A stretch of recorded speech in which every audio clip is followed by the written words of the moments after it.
जय हिंद। कैसे हैं आप लोग? आई होप आप लोग बहुत अच्छे होंगे। दोस्तों, जैसा कि आप टीआरई 3 टीआरई 4 की तैयारी में लग गए हैं स्टेट के एग्जाम दे करके, और हम आपके लिए फ्री में एनसीईआरटी 11 12 को पूरे अच्छे तरीके से कवर करने वाले हैं। इस कड़ी में ये दूसरा भाग है। अगर पहला भाग नहीं देखे तो आप देख लीजिएगा और उसके बाद फिर दूसरा भाग समझिएगा। दोस्तों, हम लोग की तैयारी कराने का बहुत अलग ही अंदाज है, और इस ये अंदाज से है कि कोई भी टॉपिक छूटना नहीं चाहिए। और ये पूरा जैसे चैप्टर खत्म होगा, आप लोग का हम मॉक टेस्ट ले लेंगे, मीन्स कि पूरा चैप्टर के बाद आपकी एग्जाम हो जाएगा, तो आपका पूरा चैप्टर खत्म हो जाएगा, पूरा अच्छा रिवीजन हो जाएगा। तो अगर आप राही म्यूजिक मस्ती से नहीं जुड़े हैं और पहली बार आए हैं तो सबसे पहले सब्सक्राइब कर लीजिए राही मस्ती म्यूजिक चैनल को, ठीक है। उसके बाद हम लोग मिलके अच्छा से तैयारी करते हैं, बढ़िया से करते हैं। तो चलिए, हम लोग ज़्यादा बात न करते हुए हम लोग शुरू करते हैं। जो कल वाली क्लास थी उसको रिवाइजिंग करते हुए आज हम लोग आगे बढ़ेंगे, ठीक है ना। तो इस तरह से याद भी होते जाएगा आपको, इसलिए ये इस चीज को अपनाए, ठीक है ना। चलिए देखते हैं हम लोग। दोस्तों, जैसा कि आप लोग जानते हैं कि कल के क्लास में जो आप लोग देख लिए, कल के क्लास में आप लोग को पढ़ने को मिल गया था जैसे कि भारतीय संगीत के विकास में हम देख लिए थे कि भारतीय संगीत के विकास किस क्रमवध में भारतीय संगीत का विकास हुआ, कैसे क्रमवध हो रहा है और किस तरह से अभी आगे विकसित हुआ भारतीय संगीत। तो इस करीब हम लोग देखें वैदिक काल को देखें 13वीं शताब्दी से मतलब वैदिक काल से 13वीं शताब्दी तक देखें। प्राचीन युग देखें, बांटे उस काल में, मतलब प्राचीन युग देखें, मध्य युग देखें, आधुनिक युग देखें। आधुनिक युग देखें मतलब प्राचीन युग को वैदिक काल से 1200 ईस्वी तक, फिर मध्य युग को 1200 से 1800 ईस्वी तक, फिर आधुनिक युग को 1801 से अभी तक रखा गया। उसके बाद देख लिया सामवेद में देखे, सामवेद 4 गो वेद देखे, सामवेद, यजुर्वेद, ऋग्वेद और अथर्ववेद, ये 4 गो वेद देखे। अब सामवेद को अगर पढ़े हम लोग तो उसमें देखे आर्चिक और गान दो भाग में बांटा था, आर्चिक और गान। अब आर्चिक वो हो गया जिसमें ऋचाओं का संग्रह, वो आर्चिक हो गया, और गान वो हो गया जिसमें जिसमें ऋचाओं को गाने का नियम हो, वो गान हो गया। उसके बाद देखे हम लोग कि आर्चिक को भी 2 भाग में बांटा, पूर्व आर्चिक और उत्तर आर्चिक। लिखने में थोड़ा ये हो गया, देख लीजिएगा आप लोग। और पूर्व आर्चिक में देखे हम लोग 585 ऋचाएं था, और उत्तर आर्चिक में 1225 ऋचाएं हो गया, ठीक है। उसके बाद हम लोग देखे कि गान को भी 4 भाग में बांटा, ग्राम गान हो गया, ग्राम गान हो गया, अप्य गान हो गया, ऊ गान हो गया, उहय गान हो गया, ठीक है। उसके बाद देखे कि साम गान की जो गायकी थी, मतलब जिस तरह से अभी गीत अभी 2 भाग में होता है, अस्थाई और अंतरा, उस तरह से साम गान में 5 भाग थे, प्रस्ताव, उद्गीत, प्रतिहार और इस तरह से देखे प्रस्ताव, उद्गीत, प्रतिहार और उपद्रव और निधन, ये देख लिए हम लोग। उसके बाद देखे साम गान गाने वाले क्या कहते, पंडित को ऋत्विज कहते हैं। साम गान गाने वाले पंडित क्या कहते हैं, ऋत्विज कहा था। पांचों भाग को 3 मुख्य ऋत्विज, मतलब 3 मुख्य ऋत्विज मिलकर गाते। प्रस्ताव गाने वाले प्रस्तोता, उद्गीत गाने वाले उद्गाता, प्रतिहार को गाने वाले प्रतिहर्ता हो गया। उसके बाद हम लोग देखे निधन हमेशा साम गान के लास्ट में गाया था।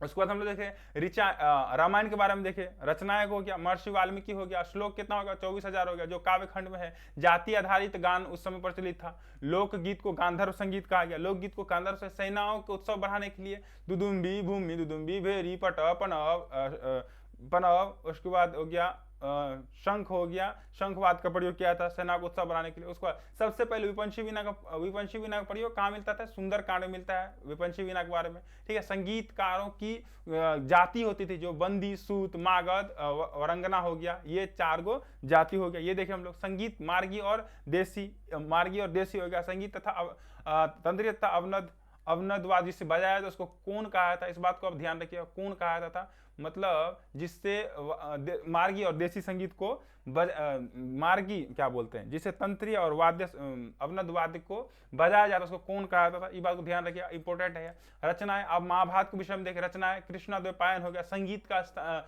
के स्थान पर गांधर का प्रयोग किया गया, इसीलिए इसे गांधर्व संगीत के स्थान पर गांधर का प्रयोग, इसीलिए इसे गांधर्व संगीत कहा गया, ठीक है। उसके बाद अर्जुन तीनों विधाओं में मतलब गायन वादन नृत्यन में निपुण थे, इसलिए इसको गांधर्व विशारद कहा गया, गांधर्व विशारद कहा गया। उसके बाद देखें चतुर्विध वर्गीकरण मिलता है, चतुर्विध वर्गीकरण। और एक बात देखें हम लोग कि ऋचाओं को गेय योग बनाने के लिए हाउ, उत, ई इन सभी छोटी छोटी शब्दों का प्रयोग किया करते थे, ठीक है। उसके बाद हम लोग देखें कि तंत्रीयवाद विपंशी वीणा देखे, अवनदवाद दुदुम्बी देखे, मृदंग देखे, आनक देखे, मूरत देखे, तोमर देखे, भेड़ी देखे, ये सब देखे हम लोग। उसके बाद हम लोग घनवाद में देखे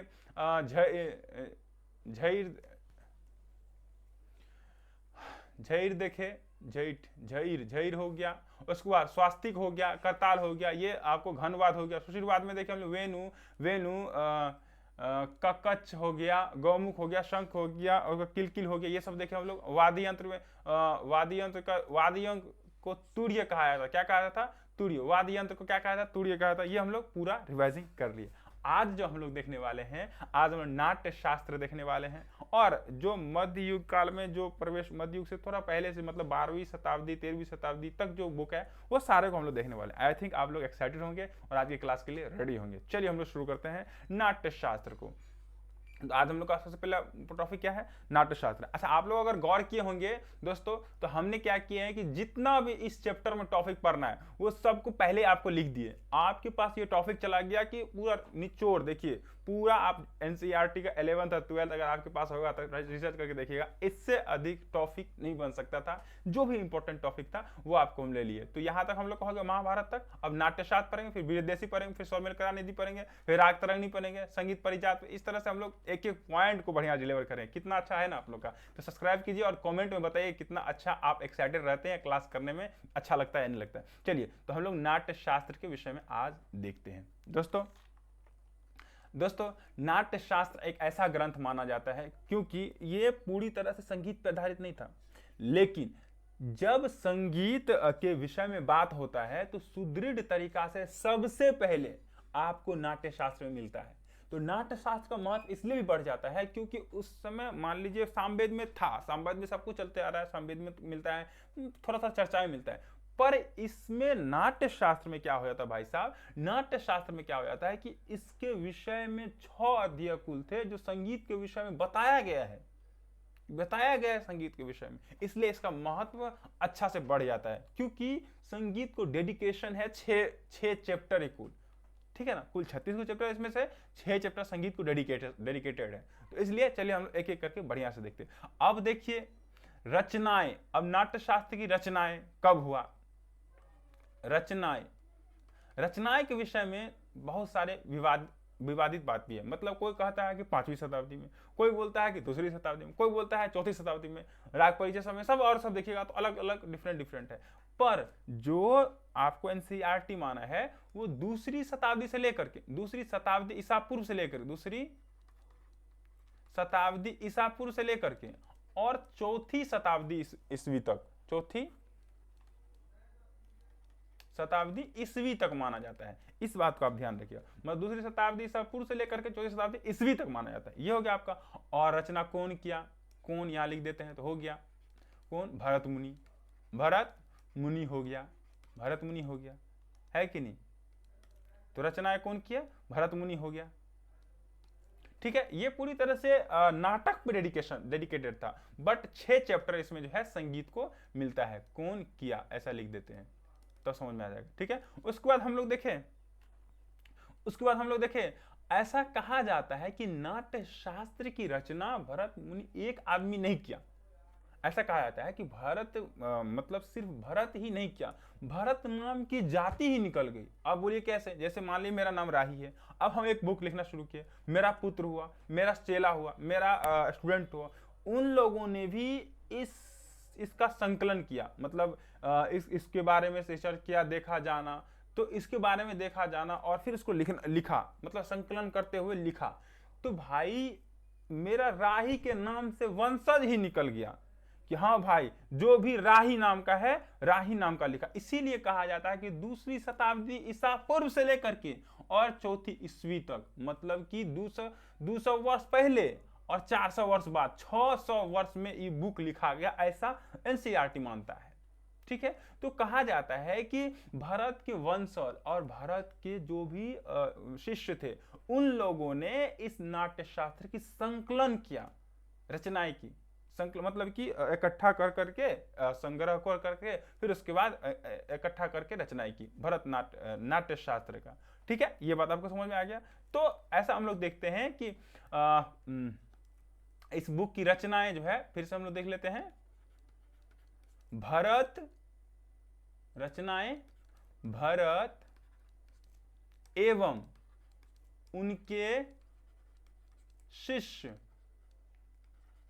एवं या पुत्र समझ लीजिए, पुत्र शिष्य, पुत्र संकलन की, संकलन की। तो ये आपको बढ़िया से समझना है, वाली बात ही समझना अच्छे से, ठीक है। अब देखते हैं इसके पुत्र में नाम किस किस का आता है, इसके पुत्र में किस किस का नाम आता है, ये तो इसके शिष्य में किस किस का नाम आता है, ये चीज तो देखना है। देखिए दोस्तों, इसके शिष्य में जो नाम पहला आता है वो आता है आपको दत्तिल हो गया, दत्तिल। दत्तिल का पुस्तक भी है दत्तिलम, दत्तिल हो गया, दत्तिल हो गया। कोहल हो गया, कोहल हो गया, इसके बारे में चर्चाएं मिलती है। उसके बाद शांडिल्य हो गया, शांडिल्य हो गया, इसको मिटा ही ले तो बेहतर होगा। दत्तिल हो गया, कोहल हो गया, शांडिल्य हो गया, शांडिल्य, शांडिल्य। इनके ये समझिए शिष्य या पुत्र जो भी समझिए, इनके बारे में लेकिन चर्चाएं मिलते हैं। अब देखते हैं हम लोग आगे। कुल इसमें 36 अध्याय माना जाता है, कुल अध्याय, कुल अध्याय कितना हो गया भाई साहब, तो कुल अध्याय 36 हो गया। अब इस 36 अध्याय में से 6 अध्याय संगीत को समर्पित, कुल 36 अध्याय हो गया। उसके बाद देखिए तो 6 अध्याय संगीत को समर्पित, संगीत से जुड़ा, से जुड़ा, ये बात हम लोग समझ में आए। बाद में कि और सारे अध्याय में रस के बारे में, भाव के बारे में ये सारी जानकारी मिलती है, पर ये जो 6 अध्याय हो गया, ये 6 अध्याय में संगीत, ये 6 अध्याय बिल्कुल संगीत से जुड़ा हुआ है, ठीक है। ये बात आपको समझ में आ रही है। उसके बाद वो आप कहिएगा सर जी ये 6 अध्याय है कौन कौन, ये 6 अध्याय कौन कौन है, ऐसा तो आपके मन में आता हुआ सवाल, ये 6 अध्याय कौन कौन है। तो भाई साहब ये 6 अध्याय हो गया 28 से लेकर के 33 तक, ई कुल 6 अध्याय, मतलब 28, 29, 30, 31, 32, 33, तो कुल 6 अध्याय हो गया। ई 6 अध्याय संगीत पे, संगीत को समर्पित है, ठीक है। अब देखते हैं हम लोग वाद्यों का चतुर्विध वर्गीकरण इसी में मिलता है सबसे अच्छे तरीका से, ठीक है। वाद्यों का सबसे बढ़िया, सबसे पहला सटीक जो मिलता है चतुर्विध वर्गीकरण। अच्छा, रामायण महाभारत में भी वाद्य मिलते हैं, पर ये इतना अच्छा तरीका से बांटा नहीं हुआ था, चतुर्विध वर्गीकरण ऐसा बताया नहीं गया था। ऐसा हम लोग देख करके अनुमान लगाते हैं कि ये हो गया तंत्रीय, ये हो गया अवनद, ये हो गया वो, तो इस तरह से लगाते हैं। लेकिन भरत मुनि ने चतुर्विध वर्गीकरण बांटा, तो इस बात का आप लोग ध्यान रखिएगा, ठीक है। वाद्यों का चतुर्विध वर्गीकरण, वाद्यों का चतुर्विध वर्गीकरण हो गया, ठीक है। अब चतुर्विध वर्गीकरण में कौन कौन हो गया, तंत्रीय। आप लोग अगर वाद्य का वर्गीकरण नहीं देखे, आप लोग नहीं देखे हैं, तो आप वीडियो सेक्शन में जा करके देख लीजिए, और विथ इमेज आपको इतना अच्छा तरीका से समझाया गया है, आप खुश हो जाएगा देख करके, ठीक है। तो तंत्रीय वाद हो गया, तंत्रीय वाद हो गया। उसके बाद में देखे घन वाद हो गया, घन वाद्य हो गया। उसके बाद हम लोग देखे अवनद वाद हो गया, अवनद वाद्य हो गया। उसके बाद हम लोग चौथा में देखे अवनदवाद हो गया, उसको सुशीरवाद हो गया, सुशीर वाद्य हो गया। ये 4 गो वाद्यों का वर्गीकरण सबसे पहले भरत मुनि बताया था, ठीक है। आपको ये बात समझ में आ गया। अगला हम लोग देखते हैं, बोलता है कि चारों, मतलब इन चारों वाद्यों का एक साथ प्रयोग क्या कहलाता है, यहीं पर लिखते बढ़िया होगा, चारों वाद्यों का एक साथ प्रयोग क्या कहलाया भाई साहब, कुलप कहलाया। क्या कहलाया, कुलप। क्या कहलाया, कुलप। ध्यान रखिएगा इसको, बहुत इंपॉर्टेंट है कुलप। चारों वाद्यों का एक साथ प्रयोग क्या कहलाया, कुलप कहलाया, कुलप। इसको बढ़िया से ध्यान रखिएगा, चारों वाद्यों का एक साथ प्रयोग कुलप कहलाया। आगे हम लोग देखते हैं दोस्तों, सबसे पहले भरत की जो मुख्य वीणा कहा जाता है, भरत की मुख्य वीणा, भरत के मुख्य वीणा जो कहा जाता है वो आपको मत्त कोकिला हो गया। कौन सा, मत्त कोकिला। भरत की मुख्य वीणा कौन सा हो गया, मत्त कोकिला। ध्यान रखिएगा, भरत की मुख्य वीणा कौन सा हो गया, मत्त कोकिला हो गया। उसके बाद हम लोग देखे भरत की मुख्य वीणा कोकिला, क्या बोलते हैं मत्त कोकिला हो गया। उसके बाद देखे तो 28वें अध्याय में, 28वें अध्याय में जानते हैं किस किस की जानकारी मिलती है? 28वें अध्याय में किसकी जानकारी मिलती है? स्वर की जानकारी मिलती है, मतलब स्वर के बारे में बताया गया है 28वें अध्याय में, स्वर की जानकारी मिलती है। उसके बाद भाई साहब श्रुति की जानकारी मिलती है, श्रुति की जानकारी। अच्छा, ये वाला श्लोक है, चतुश्चैव सरज मध्यम पंचमा द्वय निषाद गंधर्व त्रिऋषभ देवतो। आप NCERT 11th के बुक जब देखिएगा तो उसमें ये लिखा हुआ है कि भरत द्वारा रचित मतलब कि संगीत रत्नाकर में। तो भाई इसमें कंफ्यूजन है। अब ये आपको अगर पूछ ले कि चतुश्चैव सरज मध्य पंचमा द्वय निषाद गंधर्व त्रिऋषभ देव, तो बताइए किस बुक में लिखा हुआ है, तो आप कंफ्यूज हो जाइएगा। तो इसीलिए NCERT में जो लिखा हुआ है कि भरत द्वारा रचित संगीत रत्नाकर में, इस तरह से रचा हुआ है, तो मीन्स कि भरत ने रचा और संगीत रत्नाकर में हवाला उसका दिया गया। इस तरह से हम लोग अनुमान लगा सकते हैं, ये सही होगा, ठीक है ना। उसको श्रुति 28वें अध्याय में क्या क्या चीज का अध्ययन मिलता है? स्वर का हो गया, श्रुति का हो गया, उसके बाद आपको ग्राम का हो गया, उसके बाद मूर्छना का हो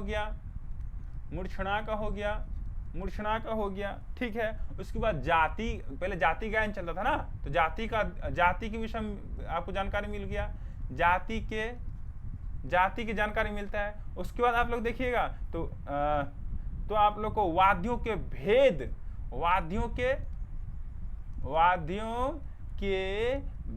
बताया गया है, ठीक है। ये चीज आपको 28वें अध्याय में मिलता है, आप लोग ध्यान रखिएगा, ये चीज आपको 28वें मिलता है। पूछ सकता है आपको कि स्वर का अध्ययन किस अध्याय में मिलता है, तो जो इंपॉर्टेंट है वो आपको मिल रहा है, अर्थात स्वर, जाति, ग्राम, श्रुति, ये सब कितना इंपॉर्टेंट है। और ये तो पूछ सकता है ना, सब उस समय ही जब भरत दूसरी शताब्दी चौथी शताब्दी ईस्वी के बीच में अगर रचना किया गया तो उस समय किसने अध्याय में किया गया था, ये सब इंपॉर्टेंट चीज, ठीक है। चलिए हम लोग देखते हैं, आगे हम लोग को बताया गया है कि सरज ग्राम, मध्यम ग्राम का काफी प्रचलन था, मतलब भरत काल में कहा जाता है कि सरज ग्राम और दूसरा मध्यम ग्राम, इन दोनों को प्रचलन काफी था। और भरत ने चारों ग्राम के विषय में लिखा तो है, बट ये दो ही ऐसा ग्राम है जिनके बारे में विस्तृत जानकारी दी है। और ऐसा माने भरत कि गांधार ग्राम गांधारों के काल में गाया जाता था, मतलब कि वैदिक काल सब में गाया जाता था, जो विलुप्त माना गया, गांधार द्वारा ही उसको गायकी माना गया और विलुप्त माना गया, ठीक है। ये बात आपको समझ में आ गया, ठीक है। लेकिन लिखा तीनों ग्राम के बारे में गया है, गांधार ग्राम के बारे में लिखा गया है, मतलब गांधार ग्राम भी लिखा है, लेकिन चर्चाएं इसके विषय में नहीं मिली, और इन दोनों के बारे में विशेष चर्चाएं मिली है। गांधार ग्राम, तो इसके विषय में भी लिखा गया है, पर चर्चाएं इसके विषय में विस्तृत नहीं मिलता है। अगला हम लोग देख लेते हैं आगे। अगला हम लोग का पॉइंट है, कहता है कि सरज ग्राम में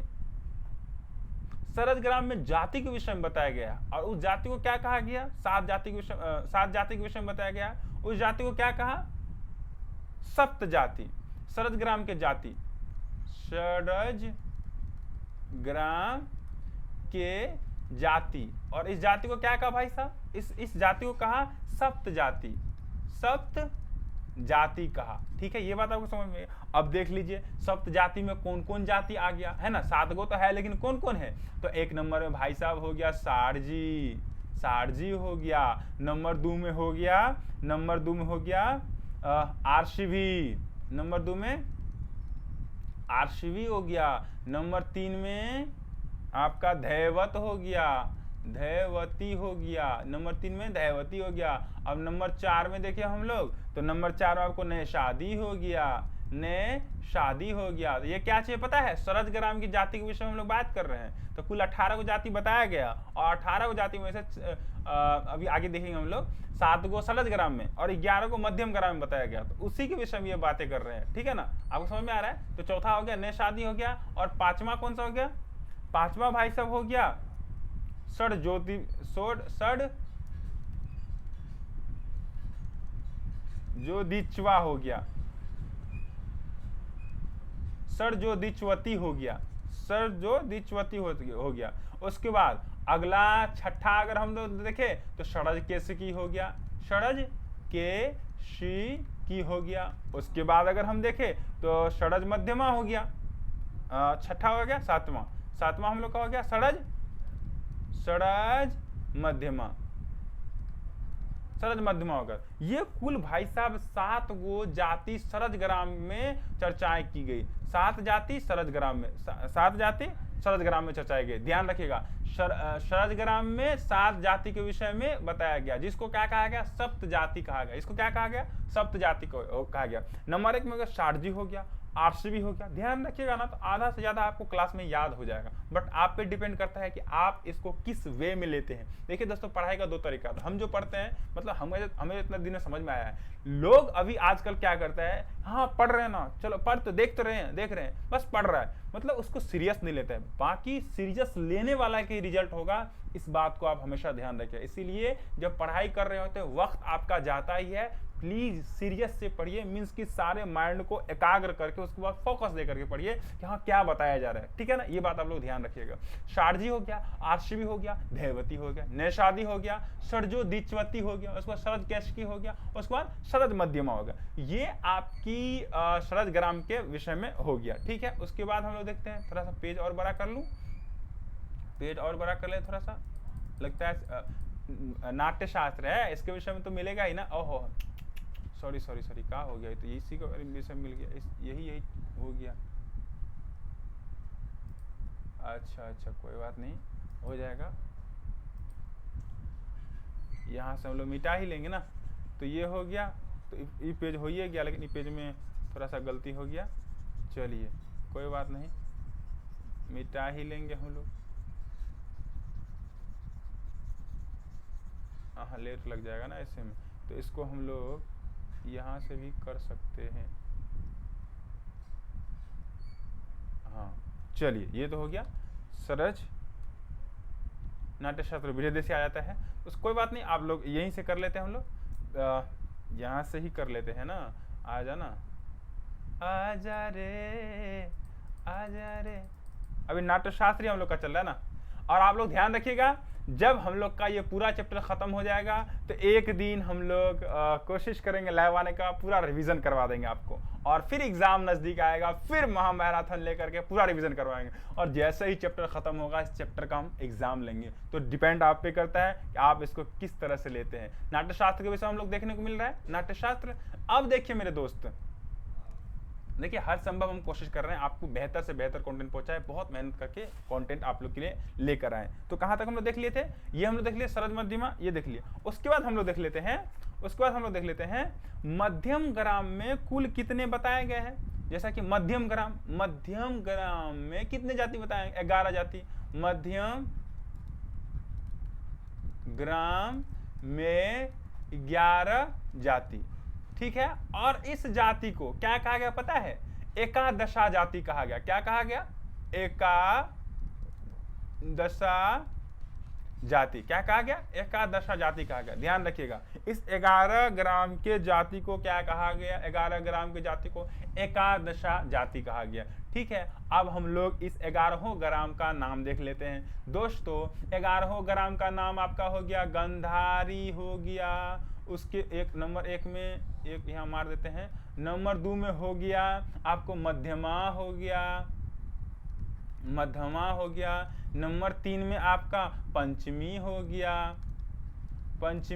गया। आप लोग नोट बना लीजिएगा, बेहतर रहेगा आपके रिवाइज के लिए, ठीक है। नंबर 6 में आपका रक्त गंधारी हो गया, ठीक है। उसके बाद गंधारी दिचवा हो गया। चौथा देख लिया हम लोग। 5वां देख लेते हैं हम लोग, गंधारी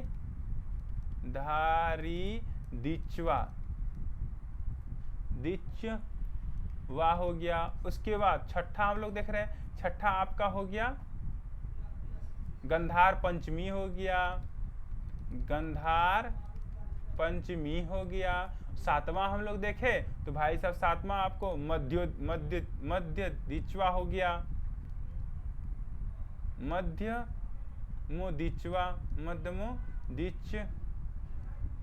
मध्यमो दिचवा हो गया 7वीं। और 8वीं भाई साहब आपको 8वीं हो गया आंध्री हो गया। ठीक है, आंध्री हो गया 8वीं। 9वीं हो गया आपको नंद्यति,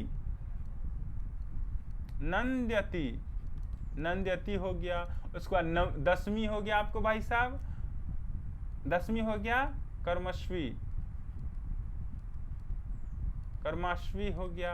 और 11वीं कौन सा हो गया आपका कैशिकी हो गया। 11वीं कौन सा हो गया कैशिकी हो गया। तो आपको समझ में आ गया ये, आप अब बढ़िया समझ लीजिए। अब इसको बढ़िया से देख लीजिए। देखिए आप ये देखें कि मध्यम ग्राम के जाति, मध्यम ग्राम के जाति कितना हो गया भाई साहब, तो मध्यम ग्राम की जाति 7 को हो गया। और इन 7 जाति को क्या कहा, सप्त जाति का। 7 जाति क्या कहा, सब जाति। अब 7 जाति में कौन को आ गया, शारजी हो गया, आर्षवी हो गया, धैवती हो गया, निषादी हो गया, और सरजो दिचवा हो गया, सरज कैशिकी हो गया, और सरज मध्यमा हो गया, ये हो गया। और मध्यम ग्राम की जाति क्या कहा गया कि एकादशा जाति कहा गया। क्या कहा गया, एकादशा जाति। ध्यान रखिएगा सर, मध्यम ग्राम जाति क्या कहा गया, एकादशा जाति कहा गया। गंधारी हो गया, मध्यमा हो गया, पंचमी हो गया, रक्त गंधारी हो गया, उसके बाद गंधारी दिचवा हो गया, गंधार पंचमी हो गया, मध्यमा दिचवा हो गया, आंध्री हो गया, नंदेती हो गया, उसका कर्मश्वी हो गया, कैशिकी हो गया। ये आपका 11 हो गया। तो कुल मिलाकर के कितना हो गया भाई साहब,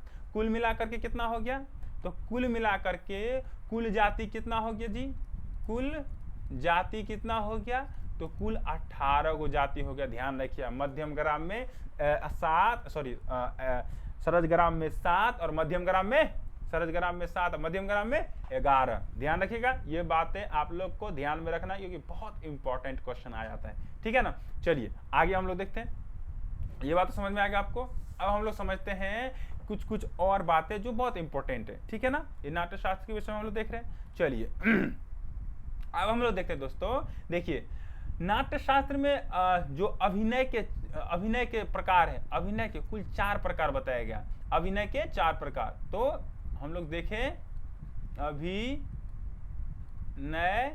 के 4 प्रकार बताया गया। इसका एक बार कलम चेंज करते हैं, क्या होता है। अभिनय के 4 प्रकार। अब कहिएगा भाई 4 प्रकार कौन कौन है, तो नंबर 1 में आपका हो गया आंगिक। नंबर 1 में क्या हो गया भाई साहब, आंगिक हो गया। नंबर 2 में हो गया आपका कलम थोड़ा सा और पतला हो जाए। नंबर 2 में हो गया कौन सा भाई साहब, वाचिक हो गया, वाचिक हो गया। अब नंबर 3 में आपका हो गया भाई साहब, नंबर 3 में सात्विक हो गया, सात्विक हो गया, सात्विक हो गया। अब नंबर 4 में आपका, नंबर 4 में आहार्य हो गया, आहार्य हो गया। तो ये आपका मतलब अभिनय के 4 प्रकार जो बताए ये हम लोग देख लिए। अभिनय कितने प्रकार बताया गया, 4 प्रकार बताया। नाट्य शास्त्र में अभिनय के 4 प्रकार बताया गया। तो ये कुछ बातें हैं जो हम लोग जान लेंगे तो बेहतर रहेगा, क्या है ना। तो उसके बाद देखिए नाट्य शास्त्र के 4 तत्व माने, 4 तत्व माने, 4 तत्व माने, तत्व माने, ये भी ध्यान रखना है आप लोग को। 4 तत्व माने, वो 4 तत्व कौन कौन हो गए भाई साहब। एक हो गया आपको यथा पाठ्य हो गया, यथा पाठ्य हो गया। नंबर 2 हो गया, ये आपके ऐड किया गया है एनसीईआरटी में। कोशिश की हम कि थोड़ा सा और जहां से रिसोर्स मिलता है वो आपको एक्स्ट्रा भी कुछ नॉलेज मिल जाए, इसलिए ये ऐड किया गया, ये आपको एनसीईआरटी में नहीं मिलेगा। ठीक है ना, चलिए फिर उसके बाद हम लोग क्या देखे, उसके बाद देखे गीत, देखे गीत, अभी समझते हैं हम लोग, गीत देखे। उसके बाद 3 में हम लोग देखे, तीसरा हम लोग देखे अभिनय देखे, अभिनय देखे। और नंबर 4 हम लोग क्या देखे भाई साहब, नंबर 4 में रस देखे, रस देखे। अब इसको बढ़िया समझिए, आप कंफ्यूज ना होइए। बोला गया है कि अभिनय के 4 प्रकार बताया गया। कौन कौन हो गया, आंगिक हो गया, वाचिक हो गया, सात्विक हो गया, आहारी हो गया। 4 प्रकार हो गया, मतलब अंगिक प्रदर्शन दिखाता है, उसके बाद वाचन क्रिया करता है, उसके बाद सात्विक मतलब सात्विक हो गया, जो सही चीज है उसको दर्शाना हो गया। उसको आहार्य, जो चीज की जरूरत पड़ती है उन चीज के साथ नाटक करे। ठीक है, उसके बाद 4 तत्व माने गए, मतलब कि जब नाटक करने वाला होता है तो 4 तत्व बताएगा। कौन, यथा पाठ, मतलब जैसा है वैसा ही पाठ करे। गीत हो गया, गीत भी इसमें शामिल रहता है। अभिनय मतलब अभिनय करके दिखाना होगा। रस, जो रस प्रधान है, जैसे अगर वीर रस प्रधान है, वीर रस की होनी चाहिए, वीर रस, रौद्र रस होनी चाहिए, बस सारे रस को कुल 8 रस बताया गया है। तो ये आपको समझ में आ गया, ठीक है। ये और थोड़ा सा और चीज आपको देखने को मिल जाता है, क्योंकि नाट्यशास्त्र में कोशिश की जितना अधिक से अधिक आपको देखने को मिल जाए, ठीक है। आगे हम लोग देखते हैं, बोलता है कि सप्त स्वर, सप्त स्वर, सप्त स्वर। अब सप्त स्वर मतलब यही हुआ दोस्तों कि अभी जो 7 गो कुल स्वर है, इनका जो स्थान है वो वैश्य श्रुति पर निश्चित स्थान किया गया। वैश्य श्रुति पर निश्चित, वो तो आगे भी हम लोग देखेंगे। तो वैश्य श्रुति पर निश्चित स्थान पर 7 स्वर, तो हम लोग ये देख लेके स्थापित किया, निश्चित स्थानों पर 7 स्वर की स्थापना,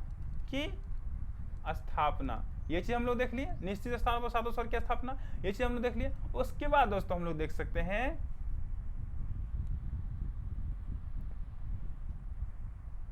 त्रिस्थान, मतलब 7 स्वर त्रिस्थान के विषय में भी बताया गया है। त्रिस्थान, त्रिस्थान के विषय में बताया गया है। अब त्रिस्थान कौन कौन हो गया, त्रिस्थान कौन कौन हो गया भाई साहब? दूर खड़े पुकारने के लिए सिर स्थान हो गया, मध्य दूरी पर जो खड़ा कोई है तो उसको हम कंठ स्थानीय कहेंगे। उसके बाद जो अत्यंत समीप है तो उसको उर्य स्थानीय कहेंगे, मतलब उधर से इधर सुनो, इधर सुनो, मतलब इस तरह से वो चर्चाएं की गई है, ठीक है, इधर सुनो। तो जो अगर मान लीजिए किसी को दूर खड़ा हुआ है, जब आप आवाज देंगे रे इधर सुनो रे, जोर से गया, कंठ से थोड़ा मध्यम दूरी में रे इधर सुनो, तो कंठ में आ गया। और उधर स्थान मतलब कि थोड़ा सा नॉर्मल आवाज में इधर सुनो, तो ये हो गया नॉर्मल स्थान में, ठीक है। ये त्रिस्थान के बारे में बताया गया, त्रिस्थान के नियम भी बताया, त्रिस्थान के बारे में बताया गया। तो दूर खड़े को हम लोग देख लेते हैं 1 नंबर में। दूर खड़े को बुलाने के लिए, दूर खड़े को बुलाने के लिए कौन सा हो गया? उसके बाद कंठ स्थानीय, कंठ स्थानीय हो गया। उसके बाद 2 नंबर में देखे अत्यंत समीप जो है, तो मतलब ये हमको ये इंपॉर्टेंट नहीं लगता है, इसीलिए हम लोग क्या करते हैं इसको कि जो बहुत ज्यादा इंपॉर्टेंट है उसको पकड़ेंगे। वैसे ज्यादा अगर भरते चलेंगे तो बहुत बड़ा तो हो जाएगा, बट क्या होगा कि आपको ये सब चीज हमें इंपॉर्टेंट नहीं लगता। क्यों नहीं इंपॉर्टेंट लगता है? पूछ सकता है, इंपॉर्टेंट लग सकता है। क्यों नहीं इंपॉर्टेंट लगता है? क्योंकि हमको लगता है कि संगीत से जुड़ी हुई बात जहां पर होता है वहां पर हम लोग चले, है कि नहीं? तो लेकिन फिर भी देख लेते हैं ना। मध्य दूरी पर कौन सा स्थानिक हो जाएगा? वो कौन सा स्थानिक हो जाएगा भाई साहब? मध्य दूरी पर क्या कहेंगे हम लोग?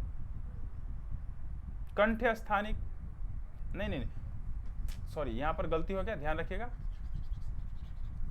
माफ कीजिएगा। मतलब दूर स्थान पर बुलाने के लिए उसको क्या कहा गया? सिर स्थानिक कहा गया, ये ध्यान रखिएगा, सिर स्थानिक हो गया। मध्य दूरी पर कंठ स्थानिक।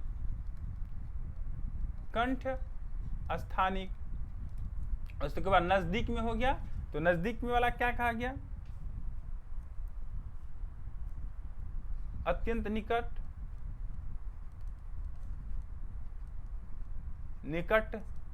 के लिए कौन सा हो गया? उर स्थानिक। ये आपका हो गया जो 3 गो स्थानिक के विषय में चर्चा की गई है, 3 गो त्रिस्थान के विषय में जो चर्चा की गई है, ये हो गया त्रिस्थानिक। आपको ये बात समझ में आ गया? अब हम लोग आगे देखते हैं। आगे दोस्तों हम लोग देखते हैं कि जाति के 10 विध वर्गीकरण बताया गया है, ठीक है। जाति के 10 विध वर्गीकरण के विषय में बताया गया, नहीं सॉरी, जाति के 10 लक्षणों के विषय में बताया गया है। तो भाई साहब जाति के 10 लक्षण, 10। अब हम लोग देखें जाति गान प्रचलित था, मतलब कि शरद ग्राम में 7 गो जाति और मध्यम ग्राम में 11 जाति गान प्रचलित था। जाति के 10 लक्षण के विषय में बताया गया है।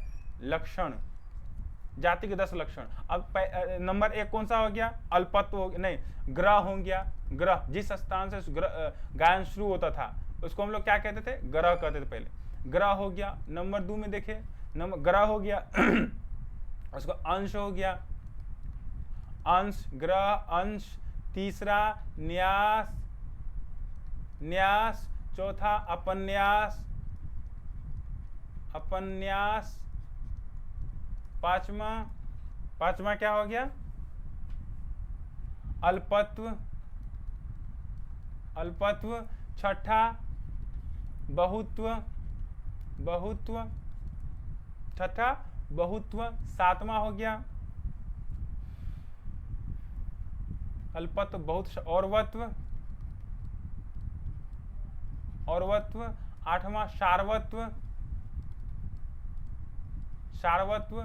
नौवां हो गया मंद्र, समझ भी लेंगे, समझ भी हम लोग बढ़िया समझेंगे भी। और 10वां हो गया तार, तार। ये जाति के कुल 10 लक्षण बताया गया। इसमें से ग्रह, ग्रह मीन्स कहा गया कि जिस स्थान से स्वरों की गायकी शुरू होता है उसको हम लोग क्या कहेंगे? ग्रह कहेंगे। अंश, अंश मतलब जो सबसे अधिक क्या बोलते हैं, जो आंशिक, जो सबसे, जैसे अभी अंश स्वर को ही अभी वादी स्वर कहते हैं, जो सबसे अधिक प्रयोग स्वर प्रयोग होता है अंश के। न्यास मतलब जिस स्वर पर ज्यादा रुका जाता है, न्यास, अभी भी न्यास स्वर चलता है, ठीक है। अपन्यास जिस स्वर को ज्यादा नहीं वैल्यू दिया उसका अपन्यास के। अल्पत, अल्पत से 5 स्वरों की प्रयोग के विषय में बताया गया। बहुत से नहीं, जिस स्वरों के बारे में अधिक प्रयोग किया उसको अल्पत, कम प्रयोग किया उसको अल्पत कहा गया। बहुत प्रयोग किया उसको बहुत कहा गया। औरवत मतलब 5 स्वरों की प्रयोग। सार्वत मतलब 6 स्वरों के प्रयोग, 6 स्वरों के प्रयोग। मंद्र मतलब मंद्र सप्तक में जो गायकी होती थी उसके विषय में बताया जाता था। और तार सप्तक में, तार मतलब तार सप्तक में जो गायकी होती थी उसके विषय में बताया गया था। ये जाति गायन के 10 लक्षण के बारे में बताया गया है, ठीक है। ये बात आपको समझ में आ गया। उसके बाद दोस्तों हम लोग देखें वर्ण के 4 प्रकार बताए गए हैं। वर्ण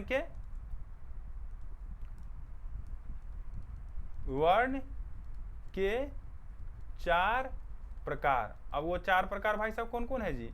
तो 4 प्रकार हो गया, आप लोग जानते होंगे। अस्थाई हो गया, अस्थाई हो गया। नंबर 2 आरोही हो गया, आरोही हो गया।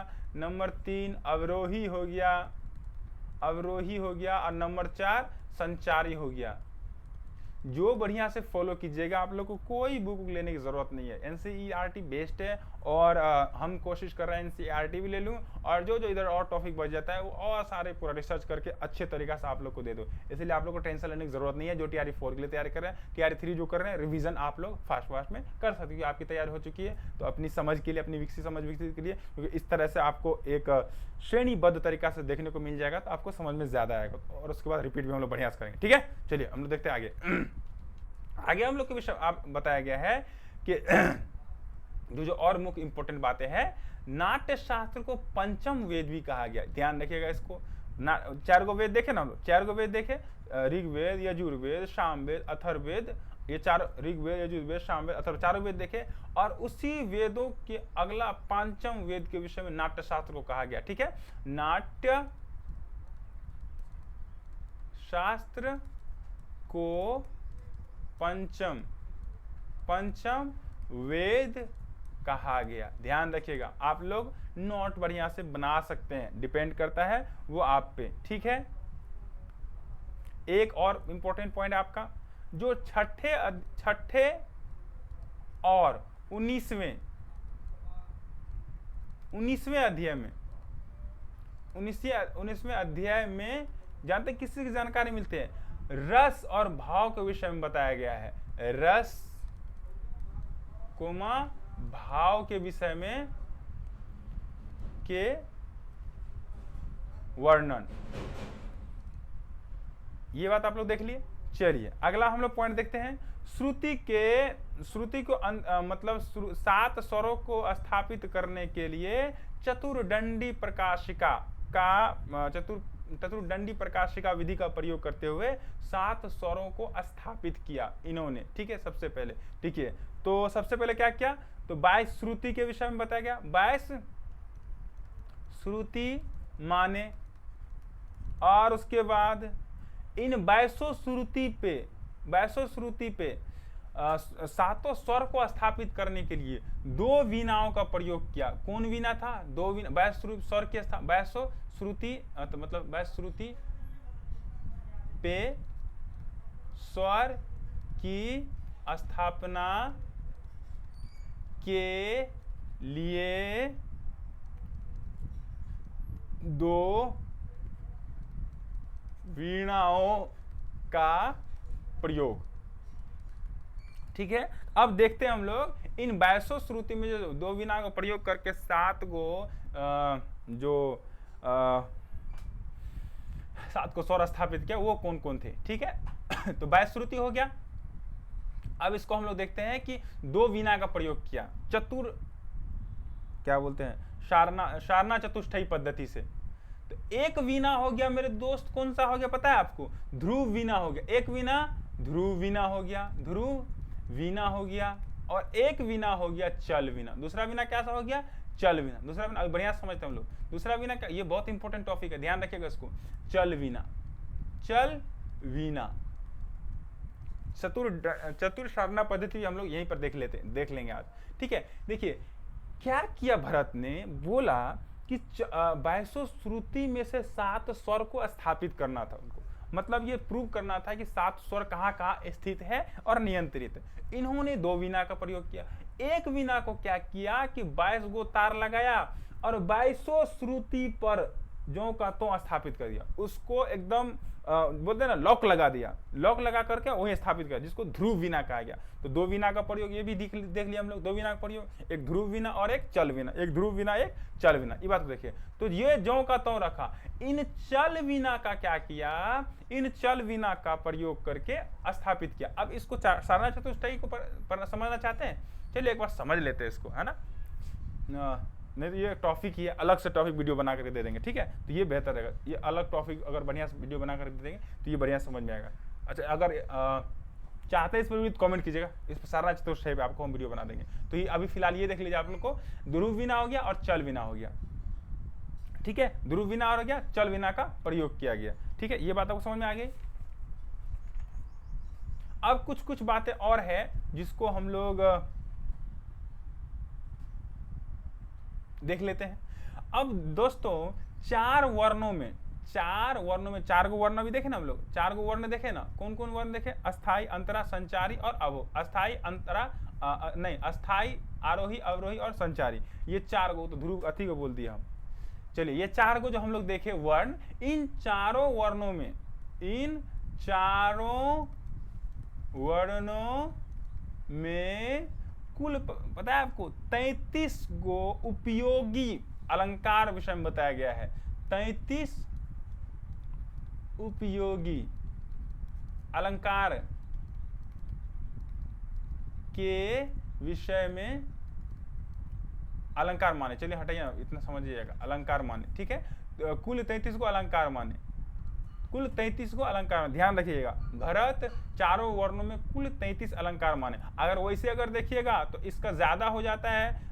बताया था कि अस्थाई में 7 अलंकार, आरोही में कितना पता है, आरोही में आपको 5 अलंकार माना। उसके बाद अवरोही में देखे, अवरोही में देखे तो 12 गो अलंकार। और फिर संचारी में देखे तो कुल कितना अलंकार हो गया, 13 अलंकार हो गया। मेरे दोस्त ये इतना बताया गया, अब इसको जोड़िएगा तो 33 से अधिक 7 अधिक हो जाएगा, पर उपयोगी कितना माना, 33 गो अलंकार उपयोगी माना। ठीक है, ये बात आपको समझ में आ गया। दोस्तों अब क्या किया जाए, आपको आज की क्लास यहीं तक रख लेते हैं, आज की क्लास यहीं तक। आज आप लोग हम लोग क्या देखे, आज हम लोग पूरा नाट्य शास्त्र को उधेर के रख दिए और अच्छे तरीका से देखे। वो भी जो भी आधारित है आपको NCERT आधारित और कुछ अदर सोर्स से भी कलेक्ट किया गया था, वो भी आपको देखने को मिल गया। ठीक है, रचनाएं कौन क्या था, रचनाएं कब मानी जाती, रचनाएं कब यहाँ लिख देते हैं। ठीक है, और रचनाएं कब माने, 2री से 4वीं शताब्दी तक माना जाता है। उसके बाद कौन किया, भरत मुनि ने किया। रचनाएं भरत मुनि और उनके शिष्य द्वारा किया गया। ठीक है, अब उसके शिष्य कौन कौन हो गए, संकलन किया। ठीक है, शिष्य कौन कौन हो गए, दत्तिल हो गया, कोहल हो गया, शांडिल हो गया, ये चीज हम लोग देख लिया। उसके बाद कुल कितना अध्याय, 36 अध्याय, 6 अध्याय संगीत से जुड़ा हुआ। ठीक है, 28 से 33 हो गया। उसके बाद हम लोग देखे 28 से 33 हो गया। उसके बाद वाद्यों का चतुर्विध वर्गीकरण सबसे पहले मिलता है।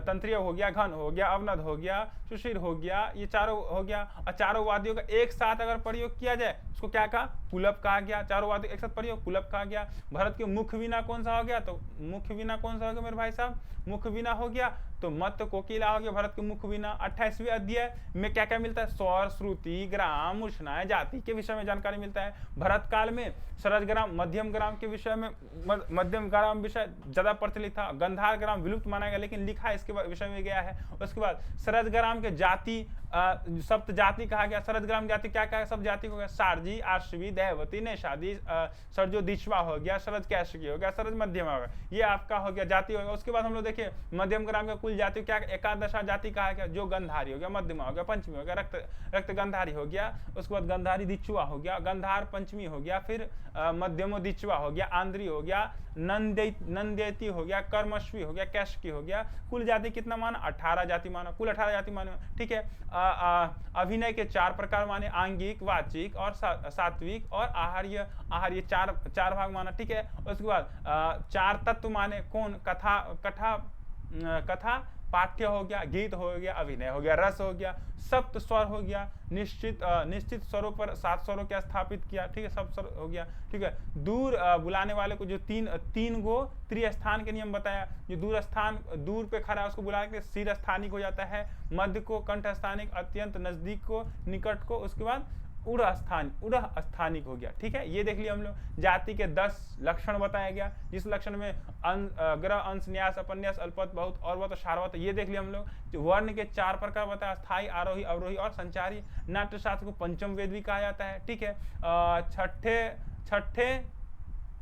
छठे और 19वें अध्याय में रस भाव के विषय में वर्णन मिलता है। बैस श्रुति माने, ठीक है, बैस श्रुति पर 7 स्वरों का स्थापित के लिए 2 वीणाओं का प्रयोग किया गया। और 2 वीणा कौन है, ध्रुव वीणा होगा, चल वीणा होगा, मतलब कि स्टे रहता है बिल्कुल, और एक अपने स्थान से उतारा गया। तो ये भी याद रखिए, सरना चतुष्टयी के द्वारा उतारा गया, और एक बार उतारा तो कोनो श्रुति में ये सरना चतुष्टयी एक अलग टॉपिक ही बन जाता है, इसीलिए इसमें देंगे तो और गड़बड़ा जाएगा और कंफ्यूज भी हो जाएगा, ठीक है। तो सरना चतुष्टयी कमेंट कीजिएगा जरूर, उस पर हम वीडियो बना करके देंगे, कमेंट कीजिएगा तब देंगे, ठीक है। 4 वर्णों में 33 उपयोगी अलंकार माना गया, 4 वर्णों में 33 उपयोगी अलंकार माना गया, ठीक है। ये चीज आज हम लोग देखे। कैसा लगा क्लास, आप लोग कमेंट में जरूर बताइएगा।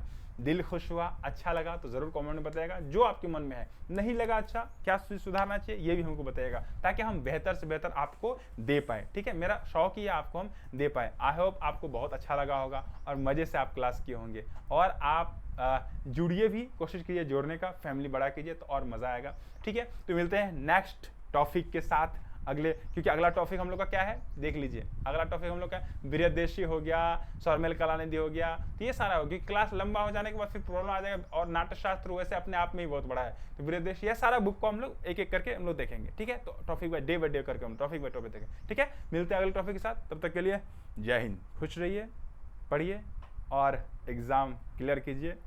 जय हिंद एवरीवन।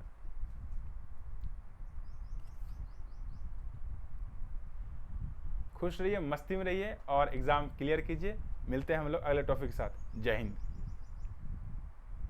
नहीं कह पाए थे।